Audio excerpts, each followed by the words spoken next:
আরেকটা কনসেপ্ট দেখিয়ে আপনাদের এটা প্র্যাকটিসে দিয়ে দিব। ওকে, আচ্ছা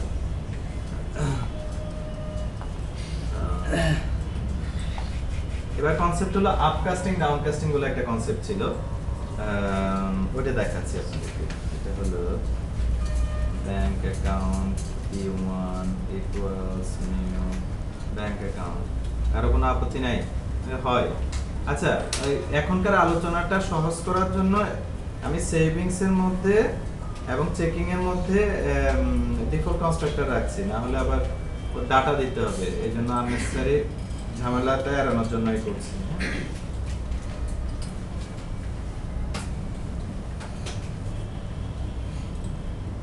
আচ্ছা, এটা ডান। তারপরটা দেখেন,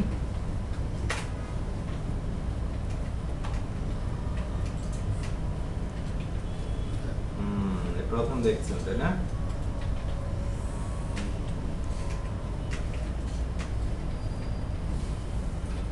ফিনিশ। বলেন জেনারেল ফর্মুলাটা কি? কোনো এরর নাই?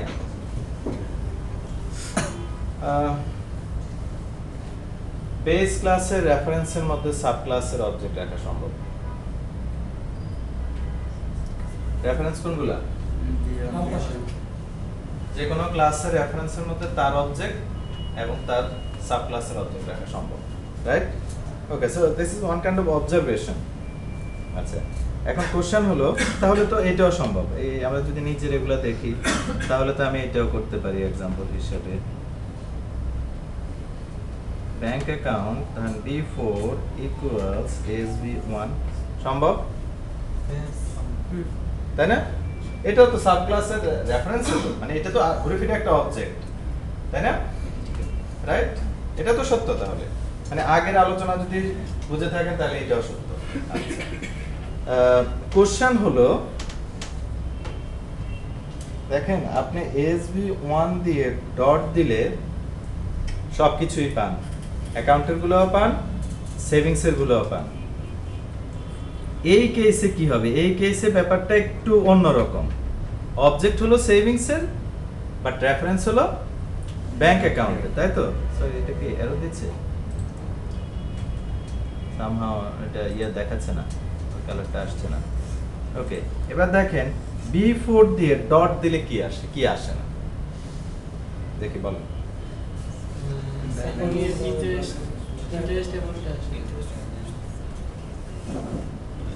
আপনারা কি এটা টের পাচ্ছেন? সাব ক্লাসেরটা বাদ হয়ে গেছে, বাট অবজেক্ট কিন্তু সাব ক্লাসের। ইভেন ওর মধ্যে কিন্তু ইন্টারেস্ট অ্যামাউন্ট আছে 900 টাকা। তার মানে কি ওটা 9 হয়ে গেছে? দ্য আনসার ইজ নো, 9 হয়ে যায়নি, ওটা হাইড হয়ে গেছে।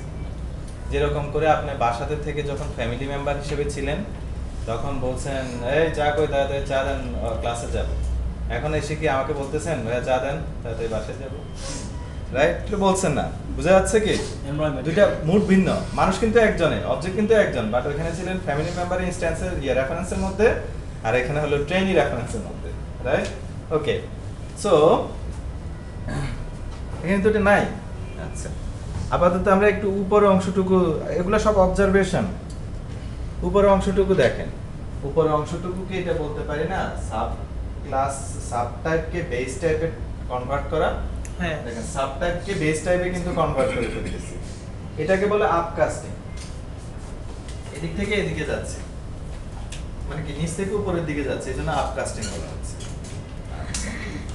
আচ্ছা, ওকে, নেক্সট আপকাস্টিং বুঝলাম। আপনারা কি জানেন উল্টোটাও হয়? দেখবেন যদি SB1 এর ভিতরে B4। ওকে, সো আমি জাস্ট ওভাবে দেখাই। সেভিংস ধরেন SB5 এরকম থাকুক একটা, ইকুয়ালস, অথবা একদম ওইভাবে দেখাতে পারি যে bank account B5 equals new bank account. Then এখানে আপনি লিখতে পারবেন SB5, রাইট? কিন্তু সে আপনাকে বলবে যে না ভাই এটা তো সম্ভব না। তখন আপনি বলবেন এই যে সম্ভব, দেখাই কাস্টিং। এটাকে বলে ডাউন কাস্টিং। যে লাইনটা সিলেক্টেড, ডাউন কাস্টিং এর সময় টাইপ বলে দিতে হয়। কেন টাইপ বলতে হবে? উপর থেকে নিচে নামার জায়গা কয়টা? দুইটা আরো আরো থাকতে পারে। আসলে আরো অনেক আসবে ওই জন্য ও পার্সেন্টের সময় বোঝে না এই জন্য আগে থেকে ডাটার সামনে টাইপটা বলে দিতে হয় যে ওই টাইপে আসবে সো বেস টাইপ থেকে সাব টাইপে যাওয়াটা হলো ডাউন কাস্টিং সাব টাইপ থেকে বেস টাইপে আসাটা হলো আপকাস্টিং। আচ্ছা এগুলো দরকার হয় আপনারা এখন ঠিক একটা ছোট্ট জায়গাতে আছেন বিধায় বুঝতে পারছেন না সামনের দিকে বুঝবেন আশা করি এটা যখন ভালো ভালো আর্কিটেকচার দেখবেন তখন বুঝবেন এবার আমি একটা কাজ করি এই লাইনটা ফেলে দিই এবং এখানে দিয়ে দিই বিফোর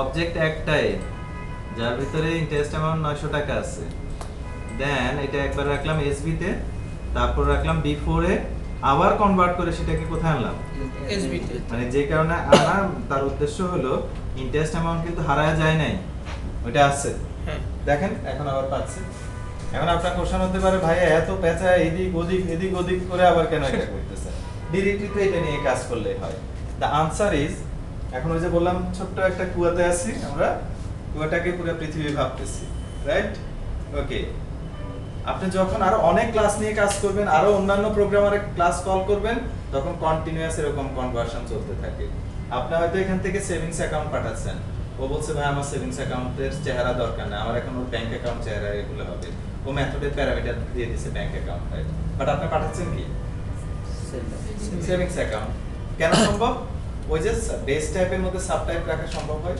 ওর ওইখানে গিয়ে সে পুরা দোস্ত শুধু ব্যাংক অ্যাকাউন্ট তার ইন্টারেস্ট অ্যামাউন্টে ওই প্রোগ্রামার কোনো কাজ করবে না এজন্য সে ওইটাকে হাইড করে রাখছে আবার ধরেন ওর কাছ থেকে রিটার্ন করার সময় আপনি আবার তার কাছ থেকে নিলেন নিয়ে আপনি আবার আপনার টাইপে কনভার্ট করে নিলেন কিসে সেভিংস অ্যাকাউন্টে কনভার্ট করলেন তাই না তো বুঝতে পারছেন যখনই আরো অনেকগুলো কোলাবোরেশন চলে আসবে তখন আসলে এসব লাগে আপাতত দেখানো ডিফিকাল্ট আপনাদের কোডিং এক্সপেরিয়েন্স নাই যে জিনিসগুলো শেয়ার করা যাবে ওকে সো আপকাস্টিং ডাউনকাস্টিংটা বুঝতে পারছেন আচ্ছা এবার ছোট্ট একটা অংশ দেখেন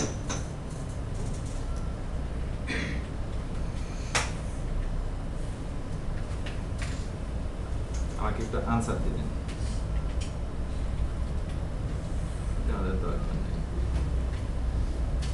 bank account B1 equals SB1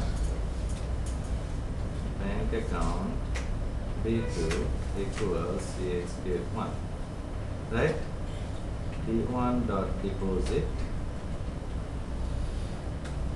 B2 dot deposit B1 dot withdraw and B2 dot withdraw আমার কোশ্চেনটা দেখেন কোশ্চেনটা হলো আমার এটা কিন্তু সেভিংস এর অবজেক্ট এটা কিন্তু চেকিং এর অবজেক্ট এখানে মেথড ওভাররাইডিং এর কিছু ব্যাপার আছে মাথায় রাখতে হবে বাট আমি তাদেরকে টাইপকাস্ট করে দুইটাকে বেস টাইপে নিয়ে আসলাম আমাকে প্রথম বলেন এই অবস্থায় এটা কার অবজেক্ট মনে আছে তো এই অবস্থায় কোন ডিপোজিট মেথড কল হবে কোনটা বেস মানে ব্যাংক অ্যাকাউন্ট এই অবস্থায় একই একই এই অবস্থায় কোন উইথড্রটা কল হবে ব্যাংকের বেজে এই অবস্থায় বেস বেজে এবার জেনে নেন এটা ছিল কিছুক্ষণ আগের থিওরি আপনারা দেখছেন এই অবস্থায় বেজের উইথড্র কল হবে না যদি আমি তাকে বেস টাইপে কনভার্ট করছি অবজেক্টটা কার টাইপ সেভিংস তার মধ্যে মেথড ওভাররিডেন আছে তাহলে সেটা কল হ্যাঁ তাহলে সুবিধা কি জানি কারোর জন্য অসুবিধা হতে পারে কেমন সেক্ষেত্রে মেথড যদি আমি বেস টাইপে রাখছি বাট অবজেক্টের মধ্যে যেহেতু মেথডটা ওভাররিডেন আছে ওভাররিডেন মেথডটা কল ওকে আচ্ছা এসব যদি সত্য হয় তাহলে পরের লাইনগুলোতে আসি আমরা অবজারভেশন সব লিস্ট অফ ব্যাংক অ্যাকাউন্ট আচ্ছা এটা কি লিস্ট কার লিস্ট ব্যাংক অ্যাকাউন্ট প্রোগ্রামার হিসেবে আপনি ইন ডিটেইলস বললে এটার মধ্যে আর কিছু নাই ব্যাংক অ্যাকাউন্টের অনেকগুলো রেফারেন্স আছে নাকি অবজেক্ট আছে রেফারেন্স আছে তাই না জি ওকে এই রেফারেন্সে কার কার অবজেক্ট রাখা যাবে সেভিংস এর চেকিং এর ওর নিজের বলতে তো ভয় পাচ্ছেন নাকি না দেখেন ডট অ্যাড রাইট যদি আপনাকে বলতেছে ব্যাংক অ্যাকাউন্ট দাও বাট আপনি সাহসের সহিত অ্যাকাউন্ট দিয়ে দেন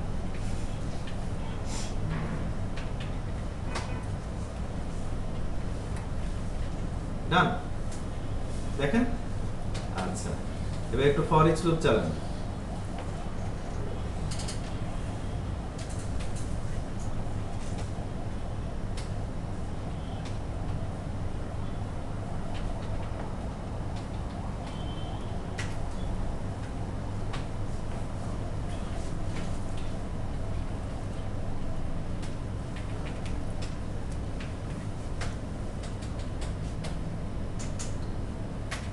সরি অ্যাকাউন্ট লিস্ট চলে আসছে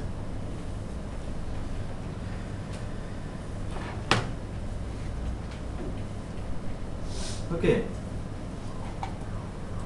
মনে আছে তো কোনটা কি সেভিংস প্রথম আসলো তারপর চেকিং আসলো রান করি অ্যাপ্লিকেশন প্রথমবার এখন এই যে ভেরিয়েবল আমি ইচ্ছা করে নিচ্ছি না এর ভিতরে কার অবজেক্ট এসেছে রেফারেন্স টাইপ কি ব্যাংক অ্যাকাউন্ট বাট আসছে কিন্তু সেভিংস এর দেখতে চান এই যে লেখা আছে দেখেন এই যে সেভিংস রাইট তাহলে উইথড্র মেথড ডিপোজিট মেথড কারটা কল হবে ছবি দেখেন কারটা